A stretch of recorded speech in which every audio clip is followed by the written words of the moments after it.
We are honored to be joined by Robert Battle, Artistic Director of the Alvin Ailey Dance Theater. Mr. Battle, great to have you with us again. Thank you. It's great to be with you. Yeah, this is part of our The Arts Connection series. You'll see the graphic up. And we just saw some video from Alvin Ailey. Your work at this extraordinary, iconic institution, arts institution, you're only the third artistic director. There was Alvin Ailey, there was Judith Jamison, and now there's you. Yeah. How important is that to you professionally and personally? Oh my goodness, so important. As a kid who grew up in Miami, Florida, but more importantly in Liberty City, you know, the success stories are sometimes far and few in between, right? It's an underserved community. And getting the chance to see the company live when I was about 12 years old, when I was bused, as many of us are, to Miami Beach, to see the sort of performance for young people of the Alvin Ailey American Dance Theater. I mean, it just blew me away, it touched my soul, never knowing that someday I'd go from there to being only the third artistic director of the company. So it means everything to me professionally, but more so personally, that I get to be a part of the legacy. For you, as a young man growing up and being in Miami, Alvin Ailey, they come through, they perform. Be more specific if you could. For those of us who do not have the skills, the tools, the gift, right? I don't have the arts gift. This is my art. That's all there is. So what exactly changed or impacted you on us in such a visceral, spiritual, deep level? Well, as a kid who grew up, you know, going to church, my mother had a group called the Afro-Americans. She wanted to be an actress, and she's actually my cousin. You know, I was brought up by my great aunt and uncle. And when my great aunt passed, their daughter sort of took on the role as mother, and she was the theatrical one, into the arts. She played piano for the church that we went to. She had a group called the Afro-Americans that did poetry and song relating to the Black experience. She was an English teacher. So I was surrounded by literature and those wonderful artists and poets, Langston Hughes, Maya Angelou, hearing all of those words when I was really young and absorbing all of that about my people and their contributions to this country and the world. And then learning the spirituals that has played such an integral part of our survival as a people. And then there I am. I got into dance. First, I was singing. I had a soprano voice. I played classical music because my mother got me a teacher that would come every week for about $6. She'd do a 30-minute lesson with me.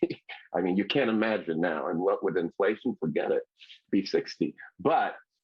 And then moving into dance, because I like to imitate Michael Jackson. My mother loved watching movies with Fred Astaire and Gene Kelly and Ginger Rogers, Bilbo Jangles Robinson.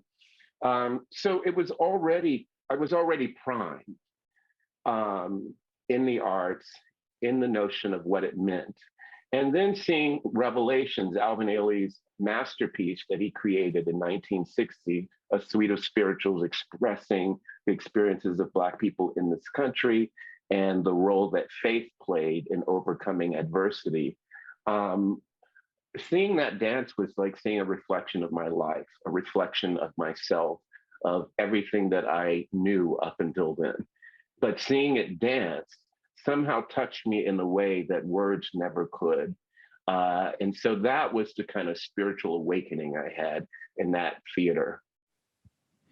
Robert, let's do this. You mentioned Revelation 1960. It's just a few years after the Brown versus Board of Education decision, separate but equal. All right, the questioning of integration, of segregation, of race relations in this country. Such an important historical time in our nation. And as you said, 29 years of age, Alvin Ailey was 29 years of age, and he creates Revelations. I could talk about it, but as a non-artistic, non-dancer, I mean, I looked at this and I told our executive producer, Georgette, I mean, it moved me in a certain way. And I can't imagine what it did for someone like you who has the gift and feels it. So without listening to me any longer, here's Revelations. I've been duped and I've been scorned.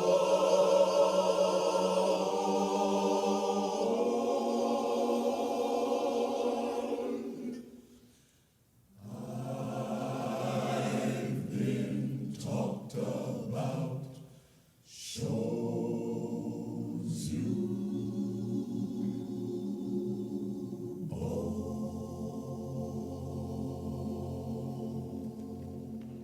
my Lord, deliver Daniel, deliver Daniel, deliver Daniel. Did my Lord deliver Daniel and the one out of every man? Oh, fix me, Jesus. Oh, fix me, Jesus.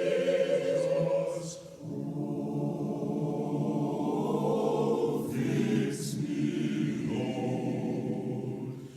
Fix me, Jesus.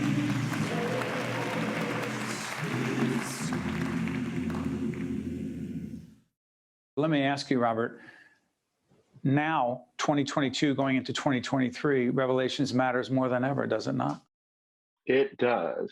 You know, I think that the fact that Alvin Ailey created it on the cusp of during the civil rights movement, everything that was going on in this country, and he had the audacity to give us through that dance. I mean, it starts with the spiritual, I've been buked and I've been scorned. It ends with rocking my soul in the bosom of Abraham. He gave us a personal experience, but it also turned out to be universal. But it also, in that time, to have a message of hope. I think it's so important for us right now. I mean, we've been dealing with so much, you know, the current climate of our sort of political discord. You know, it reminds us that there still is hope. And I think that's so important right now. You know, during the pandemic, when we were trying to figure out what to do, because what we do is perform all over the world, certainly all over this country, live performance. It's about bringing people together. And so when we couldn't do that, it was really devastating. But I remembered the quote from Alvin Ailey that says, dance comes from the people and should always be delivered back to the people. And then I thought, in all ways. And so instead of saying that we're dancing in spite of the pandemic, we're dancing because of our love of Alvin Ailey, his legacy, Revelations, and what it means to people, and what it meant to a young person like me many years ago, and what it did for me, and what it does for so many all over the world. So important. Can I get you real quick on this? Give me the North connection to Alvin Ailey. Yes, has been a very vibrant connection, and certainly to NJ Pact. I mean, we were one of the first companies to perform there when it That's opened. Right. And then we also have our arts and education programs, specifically thinking about Ailey Camp, which is for underserved young people to have the opportunity to know and feel the power of dance to change your life and open you to your creativity, your imagination. And so it's a very important relationship. We come there every year. It's usually on the weekend of Mother's Day, which is very important. It's fabulous. And the audience is wonderful there. So we love it. I got a minute left. Can you do this for us, Robert? With so much upheaval, with so much polarization, we don't seem to be able to connect the way we would hope and pray that you know, just because we're political differences, God knows what. The place for the arts, the place for dance, and helping people find some common ground. I know it's a big question with a minute left, please. Yes, well, I think that the quote that I always lean on is one that Maya Angelou used a lot. And it's, I am a human being and nothing human can be alien to me. You know, the notion that the arts speak to our common humanity, The notion that you can come to a performance and sometimes have some of the social ills of the world revealed in a different way, but also be relieved from that. And I think that even a dance that has humor, like Alvin Ailey's famous Night Creature that he created with Duke Ellington, it has humor. But when you're sitting in a theater and you hear somebody laugh and you laugh at the same thing, there's some communication there that says, I too am a human being, and this is a human experience. And that to me is so important right now. Robert Battle, and the artistic director, the third in the history of this extraordinary dance theater. Third artistic director, Robert Battle, artistic director, Alvin Ailey, American Dance Theater. I said it at the beginning, I'll say it again. You honor us by your presence. We wish you and your colleagues all the best as you continue to make a difference in the lives of others with extraordinary arts. That's why it's called the Arts Connection. Thank you, Mr. Battle. Thank you. You got it. I'll see you next time. I'm Steve Adubato. That's Robert Battle. One-on-One with Steve Adubato has been a production of the Caucus Educational Corporation. Funding has been provided by Newark Board of Education, Prudential Financial, New Jersey Institute of Technology, Hackensack Meridian Health, Summit Health, Robert Wood Johnson Foundation, PSEG Foundation, Wells Fargo, and by MD Advantage Insurance Company. Promotional support provided by bestofnj.com and by northjersey.com and Local IQ, part of the USA Today Network.